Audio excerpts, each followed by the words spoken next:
Olá, queridos alunos, tudo bem com vocês? Hoje nós vamos dar início a mais uma aula de língua portuguesa. Para isso, vocês devem pegar o livro de língua portuguesa para acompanhar as explicações e resolução da atividade.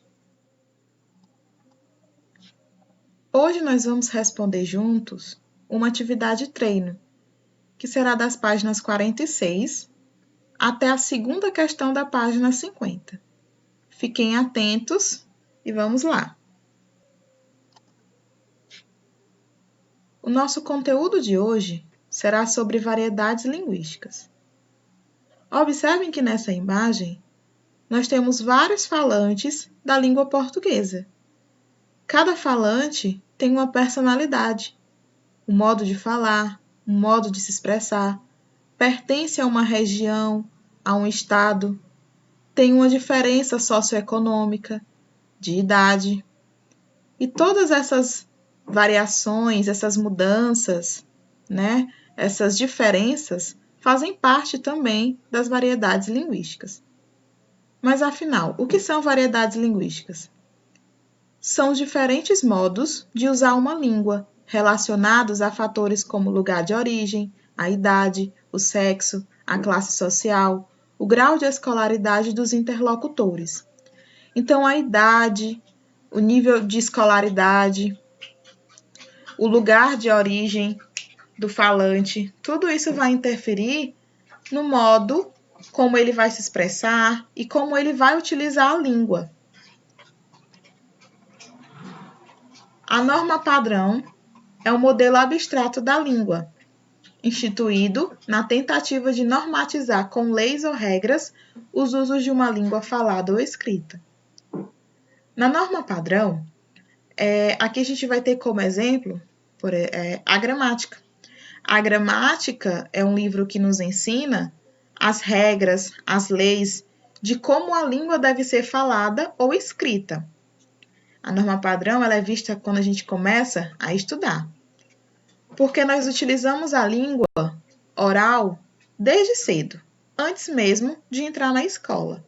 Mas as regras de uso dessa língua, seja ela falada ou escrita, é aprendida na escola e instituída pela norma padrão. Temos também as variedades urbanas de prestígio, que são conhecidas como norma culta. Elas são utilizadas por falantes com maior nível de escolaridade e, em geral, com maior poder socioeconômico. Então, vamos lá. O que vai predominar, o que vai ser considerado de prestígio, será a língua utilizada. Vamos colocar a diferença aqui, campo e cidade. Então, a variedade de prestígio vai ser a linguagem utilizada nas cidades, no centro urbano. Dentro desse centro urbano, teremos pessoas com um poder socioeconômico mais elevado e também com maior nível de escolaridade. Então, as variedades utilizadas por pessoas, vamos chamar de mais ricas e com mais estudos, será a variedade de prestígio. Então, a variedade urbana de prestígio também é conhecida como norma culta. Mas, presta atenção.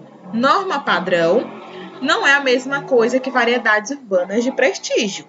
A norma padrão ela é estabelecida pela gramática, por livros que estudam a língua, que se dedicam ao estudo da língua. Já as variedades urbanas de prestígio são as utilizadas por falantes de maior poder aquisitivo e de maior nível de escolaridade. Preconceito linguístico. Quando a gente já fala a palavra preconceito, já não é num sentido positivo, né? Então, o preconceito linguístico também não é aceitável. A gente sabe que uma língua, ela é diversa, ela é plural. Então, não vai ter uma forma que seja melhor ou mais correta do que a outra. Ah, professora, mas a senhora acabou de falar que temos a norma padrão. Sim, mas a norma padrão, ela não precisa ser seguida à risca, até porque cada um tem uma forma de se expressar e tem sua identidade cultural. O preconceito conceito linguístico está relacionado ao sentido mesmo pejorativo, de falar que uma ou outra região utiliza a língua de modo melhor, né? Que o pessoal do Sul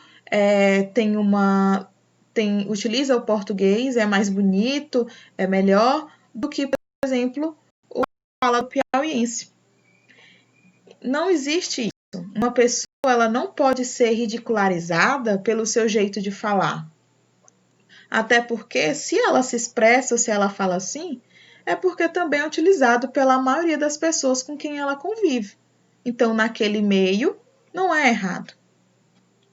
Esses procedimentos, têm por base crenças do senso comum que não têm nenhum fundamento científico e contra as quais devemos nos posicionar, a fim de constituir uma sociedade mais justa e menos preconceituosa também no aspecto linguístico. Então, se você está sorrindo do coleguinha porque ele fala menos, se você está sorrindo do coleguinha porque ele tem um modo de se expressar ou utiliza vocabulário diferente do seu, você está cometendo preconceito linguístico. Ao invés de ridicularizar o seu colega, explique a ele, você pode explicar quais são as regras, mas não institua a ele que essas regras são obrigatórias, tá? Você pode apenas apresentar e não apontar o dedo como se ele fosse um falante errado ou que utilizasse a língua de modo pior ou, enfim, tentar rebaixá-lo. Bom, para vocês reverem quais são os tipos de variação linguística, eu recomendo que vocês revejam a nossa videoaula de gramática, que foi no dia 16 deste mês. Nós falamos lá no conteúdo de gramática também sobre variação linguística. Então, faça como o Michael Jackson aí. Caminhe um pouquinho para trás e volta lá na nossa aula. Gírias e identidade. A linguagem, ela faz muito mais do que transmitir pensamentos e sentimentos. Ela pode revelar quem somos socialmente, isto é, nossa posição social, nosso grau de escolaridade, nossa timidez ou agressividade, nosso gosto cultural, o grupo ou a tribo de que fazemos parte. Enfim, pela linguagem, mostramos nossa forma de ser e de ver o mundo.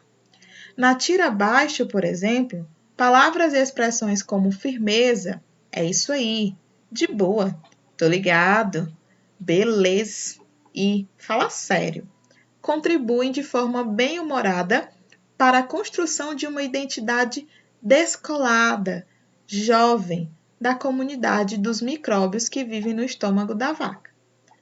Então, as gírias também são identidade. A forma como você se expressa é a sua identificação com algum outro grupo de jovens, por exemplo.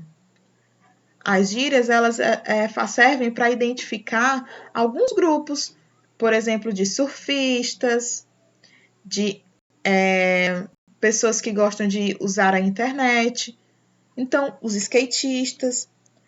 Quando a gente tem um círculo de amizade, nós também criamos nossas próprias gírias. E isso é a forma de se identificar. Então, a linguagem ela é mais do que comunicação. Ela é também identidade e relacionamento. Vamos agora para os exercícios. Aí na página 40, vocês podem dar uma pausa para ler essa tirinha com atenção. Então, vocês podem pausar o vídeo e ler a tirinha aí.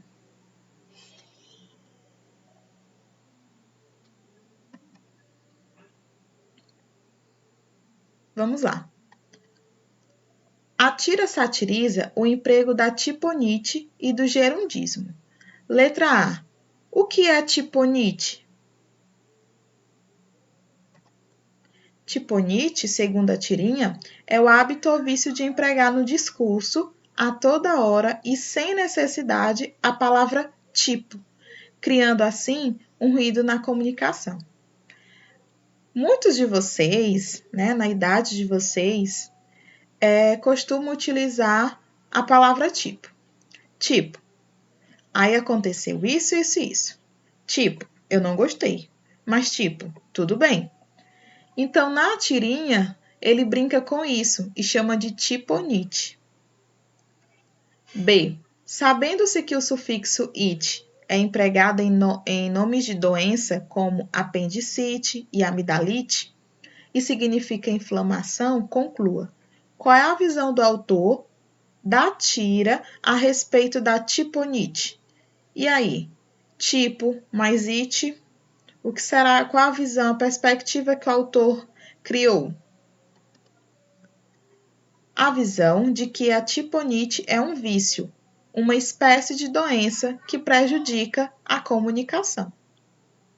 Então, o it aí, que é uma inflamação e é uma doença, foi acrescentado aí na palavra tipo para transmitir a ideia de que tiponite prejudica a comunicação, é uma espécie de doença que atrapalha aí a comunicação. C. Que grupos sociais costumam apresentar esse uso na linguagem? Principalmente os adolescentes e os jovens. Foi o que eu falei lá na letra A, né? Os adolescentes, vocês e os mais jovens, utilizam muito a palavra tipo quando estão se expressando oralmente. D. Dê a sua opinião. Empregar tiponite ajuda as pessoas a se identificarem com os colegas e serem aceitas no grupo? Sim ou não e por quê? Bom, aqui é a resposta pessoal. Então, caprichem aí na resposta de vocês. Fiquem atentos à pontuação. Mas vamos considerar o que foi dito anteriormente. Se tiponite é utilizado principalmente entre os jovens e os adolescentes, significa que essas pessoas estão se identificando com pessoas da sua mesma faixa etária, estão criando um círculo de amizade, estão criando sua própria identidade. Então, sim, a tiponite vai ajudar essas pessoas a se identificarem com outros colegas e serem aceitas no grupo. Segunda, o gerundismo também é um fenômeno que possui no português brasileiro, que surgiu no português brasileiro há alguns anos. Vamos lá. O gerundismo está relacionado ao gerúndio, uma das 3 formas nominais do verbo. As 3 formas nominais do verbo é gerúndio, particípio e infinitivo. O gerúndio termina em NDO, escrevendo, bebendo, dançando. O particípio em DO ou TO, dito, escrito.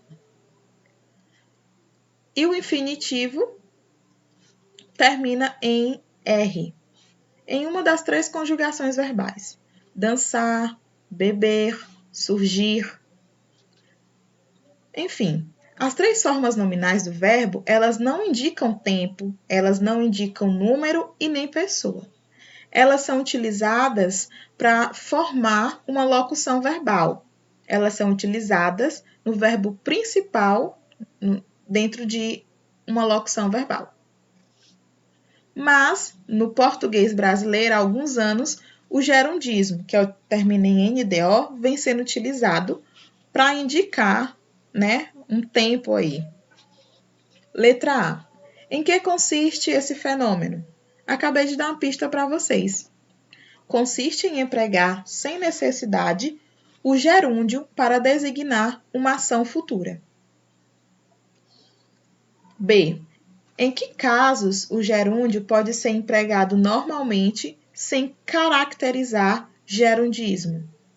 Quando eu posso utilizar, então, o verbo no gerúndio sem estar abusando do gerundismo? Quando há ideia de continuidade, como, por exemplo, em passarei toda a tarde estudando. Ou, quando você chegou, eu estava dormindo. Isso dá ideia de continuidade e não de ação futura. C. Como ficaria a fala do último quadrinho caso a personagem não empregasse nem o tiponismo, nem o gerundismo? Voltem lá, faça a alteração necessária, sejam criativos. Você pode estar dando uma pausa aqui nesse vídeo. ficaria da seguinte forma: hoje eu vou almoçar ou almoçarei nesse horário. Mais tarde vou falar ou falarei. Bom, essa foi nossa aula de hoje de língua portuguesa. Para casa, eu estou deixando a atividade das páginas 50 e 51. Então, estudem com bastante atenção. Caso tenham dúvidas, vocês podem estar me procurando no privado. Lembrem-se, vocês têm até a próxima terça para me entregar essa atividade. Evitem sair de casa. Ao saírem, usem máscara.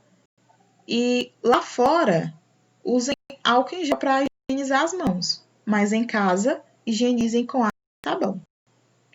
Beijinhos, se cuidem, fiquem com Deus e até a próxima.